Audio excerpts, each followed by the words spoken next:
Carmen और जूनी Cortes अब OSS के नए स्पाई किड्स डिवीजन के फुल टाइम एजेंट हैं। उन्हें डॉनगन गिगल्स के बच्चों गैरी और गार्टी से कड़ी टक्कर मिलती है।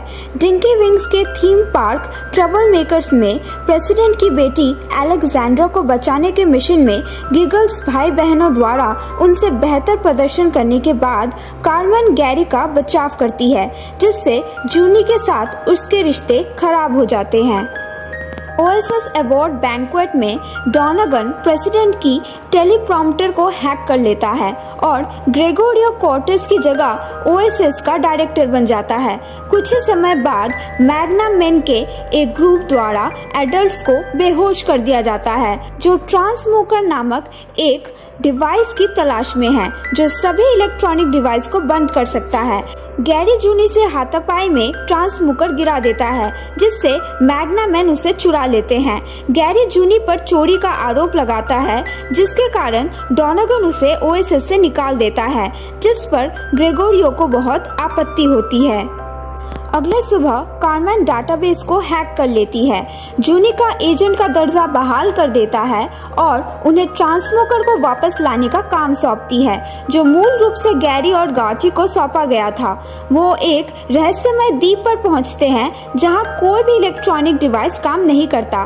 इस बीच गैरी और गार्टी को गोबी डेजर्ट भेज दिया जाता है और अपने जगह का पता लगाने की कोशिश में वो ऊंट के गोबर से भरे एक गड्ढे में गिर जाते हैं, जिसके बाद वो कॉर्टेस से बदला लेने की कसम खाते हैं। द्वीप पर पहुंचने के कुछ ही समय बाद कार्मेन और जूनी की मुलाकात रोमेरो से होती है, जो एक साइंटिस्ट है और बेचने के लिए छोटे हाइब्रिड जानवर बनाने की कोशिश कर रहा था। उसने गलती से उन पर एक ग्रोथ लिक्विड डाल दिया, जिससे उनका आकार बढ़ गया। वो ये भी बताता है कि उसने अपने द्वीप को छिपाने के लिए ट्रांसमुकर बनाया था, यानी चुराया गया ट्रांसमुकर एक प्रोटोटाइप था और असली ट्रांसमुकर द्वीप पर ही है और आसपास के घूमते बड़े जानवरों से डरकर वो बाहर नहीं जाता। लेकिन रोमेरो कार्मेन और जूनी को असली ट्रांसमुकर का रास्ता दिखाता है।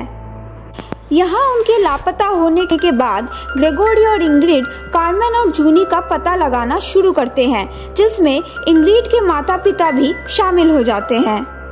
कार्मेन को एक उड़ते हुए सुअर ने पकड़ लिया और गार्टी के साथ उसके घोंसले में छोड़ दिया, जो उसे बताती है कि गैरी सचमुच में ईवल है।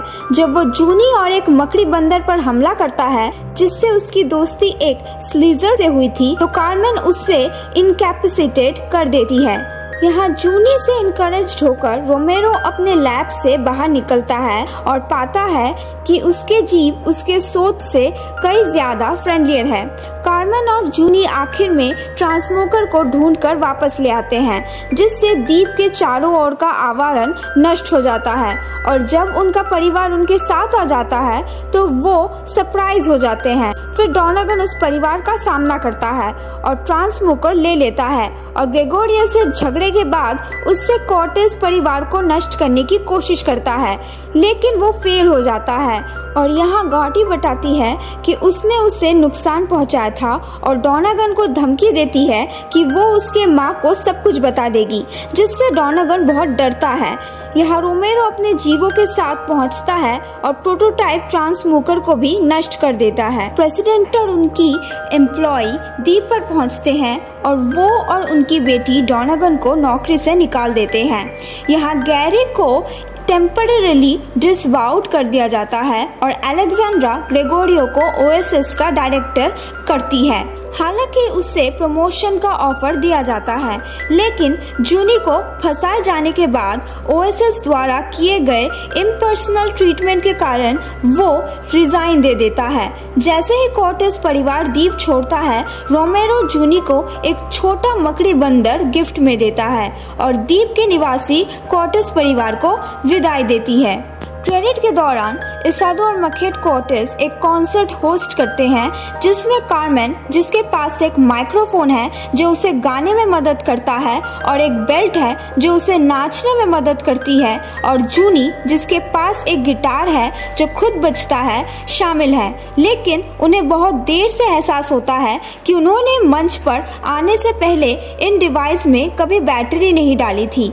जब वो कार्मेन और जूनी को ये खबर देते हैं तो उन्हें ये जानकर झटका लगता है कि उनमें म्यूजिकल टैलेंट है।